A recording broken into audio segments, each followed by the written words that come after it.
Nesta videoaula, vou mostrar para vocês como estimar a probabilidade de uma variável contínua e aleatória, como é o caso da precipitação, com auxílio de outra função do Excel. Neste caso, precisamos de normalizar ou padronizar os valores. Continuamos com o exemplo que já vimos em videoaulas anteriores, ou seja, temos a média de 600 milímetros, desvio padrão de 120 e pede-se a probabilidade para precipitações acima de 810 milímetros, inferiores a 330 milímetros e a probabilidade de ocorrer nesse intervalo entre 330 e 810 milímetros. E, por fim, pede-se o tempo de retorno correspondente a essas precipitações.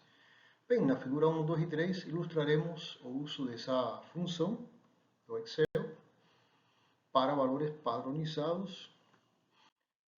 Essa é a sintaxe da função no Excel. Observem que apenas dois parâmetros, uma vez que a média assume-se já, a função já assume que a média é 0 e o desvio padrão é 1, ou seja, já foi padronizado.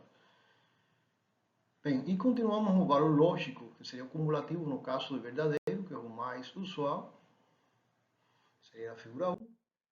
Aqui temos então já essa função aplicada no Excel, com a descrição de cada um dos intervalos. Aqui temos para z inferior a menos 2,25, que corresponde ao valor de 330 já padronizado com base na média e no desvio padrão. Aqui teríamos os resultados. E aqui temos, nessa faixa intermediária, temos o intervalo dessa precipitação entre 330 e 810, que seriam os valores de C correspondentes. Se notem que a soma é 1, obviamente, seria o intervalo o intervalo completo abaixo da curva, dado pela soma dos três subintervalos. Bom, de interesse, não é muito usual, mas poderiam calcular a probabilidade para o ponto. Não é usual porque já essa é outra função de densidade que não representa muita coisa prática para nós. Agora, isso daqui é importante. Bem, então, utilize sempre aqui no verdadeiro. Tenho falado anteriormente. Essa seria já a curva C padronizada para os nossos casos. Nesse caso, 330, 810, com os valores já padronizados com base nessa expressão e os valores da média e do desvio padrão. Bom, de imediato, o item A. Sem grandes complicações, determinamos o verdadeiro, ou seja, o valor de C e apenas para o valor lógico verdadeiro.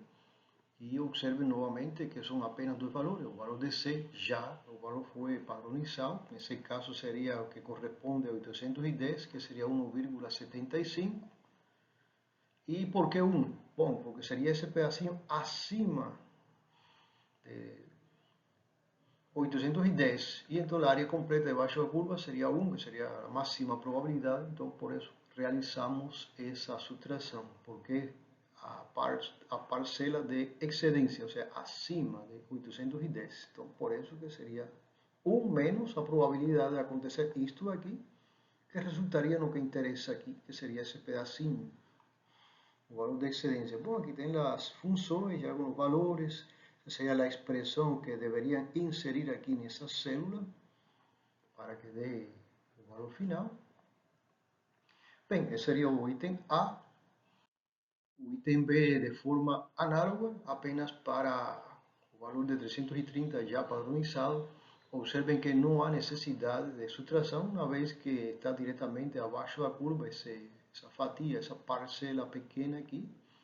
Então não temos necessidade de subtração nenhuma, é apenas a área abaixo da curva, que seria a integral desse intervalo.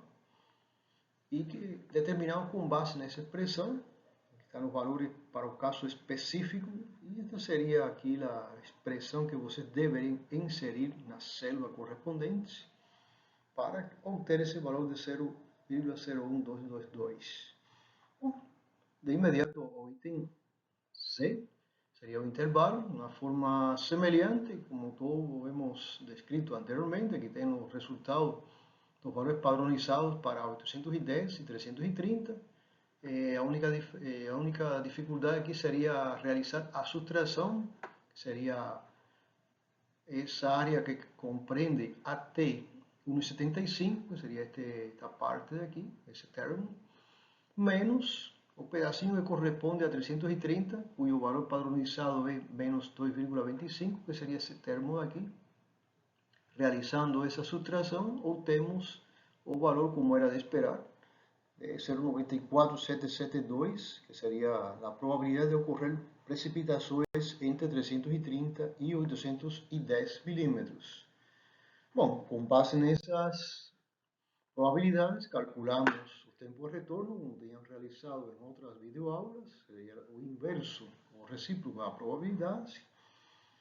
E depois, nesses valores, podemos concluir resultados iguais. Reparem que os resultados são iguais, ou seja, apenas mudou a função e o procedimento, mas obviamente que os resultados têm que ser iguais. E em resumo, podemos esperar que aconteça a cada 25 anos uma precipitação, ou seja, um total anual de precipitação superior a 810 milímetros. E também, a cada 82 anos, deve ocorrer um total anual de precipitação inferior a 330 milímetros. A probabilidade de que aconteça nesse intervalo, obviamente que a maior parte, quase 95% das precipitações anuais, acontecem entre 330 e 810 nessa cidade. Esse valor, o recíproco, corresponde a 1,06 anos, o que equivale a dizer que esperamos que a cada ano, ou seja, anualmente, aconteça um volume de precipitação anual nesse intervalo. O que podemos afirmar.